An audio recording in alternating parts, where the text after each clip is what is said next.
বন্ধু, সবুজের তো কোনো খোঁজ খবর পাইতাছি না। ওর কি খোঁজ খবর পাইছো? সবুজের খোঁজ খবর থাকবে কেমনি? ওর শুনলাম ওর বউ নাকি চলে গেছে, চলে যায় আরেক জায়গায় বিয়ে হয়েছে। কি কস বন্ধু? ব্যাপারটা তো আসলেই খারাপ। এর তো বউটা তো ভালোই ছিল, দেখলাম কথাবার্তি এবং সবকিছু মিলে। তো এখন আছে কই হয়? সেটা তো সঠিক জানি না, তবে হাসানের একটা ফোন দিয়ে দেখো কই আছে। আচ্ছা ঠিক আছে।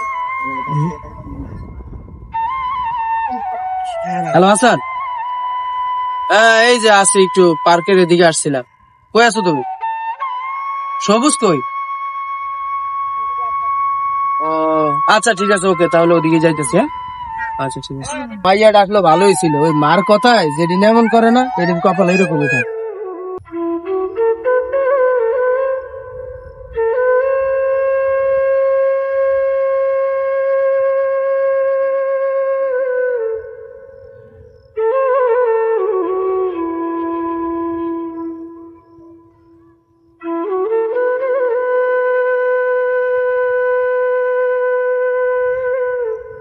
হ্যাঁ বেটা, কি হয়েছে?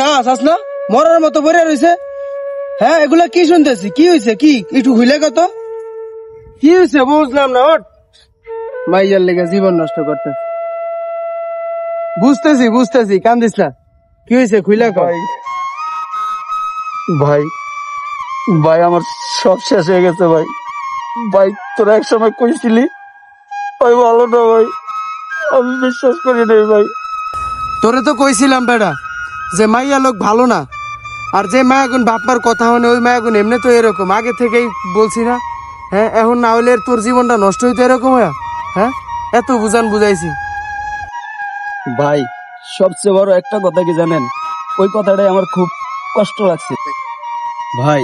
এক সময় আপনারা না গেছিলেন, সবাই না গেছিল, কিন্তু আমি শুনি নাই কারো কথা। আমার মন মতো তারা আমি বিয়ে করছি, কিন্তু তারও ইচ্ছে ছিল, তার ইচ্ছা না হলে বিয়ে হতো না। কিন্তু আজকে তার মায়ের জন্য আমার জীবনটারে তছনছ করে দিয়া আরেকটা পুরুষের সাথে চলে গেছে। এখন আমি কি করবো ভাই? ও তো কথা দিছিল আমারে, আমার কোনো কিচ্ছু চায় না, শুধু কথা। ওর নাকি ভালোবাসার অভাব, টাকা পয়সা বিলাসিতার কোনো কিছুর অভাব নাই। কিন্তু এখন দেখতেছি ওর ভালোবাসার অভাব নাই, টাকা পয়সার অভাব। কিন্তু আজকাল বেশিরভাগ নারীদের আমি এখন দেখতেছি যে কিছু মায়ের জন্য এই মেয়েদের ডিভোর্স হয়। আজকে আমার কপালও সেই দশাটা হইল, তার মায়ের জন্য আমার সংসারটা নষ্ট করলো। আল্লাহ কি ভাই তাদেরকে সুখে রাখবো ভাই?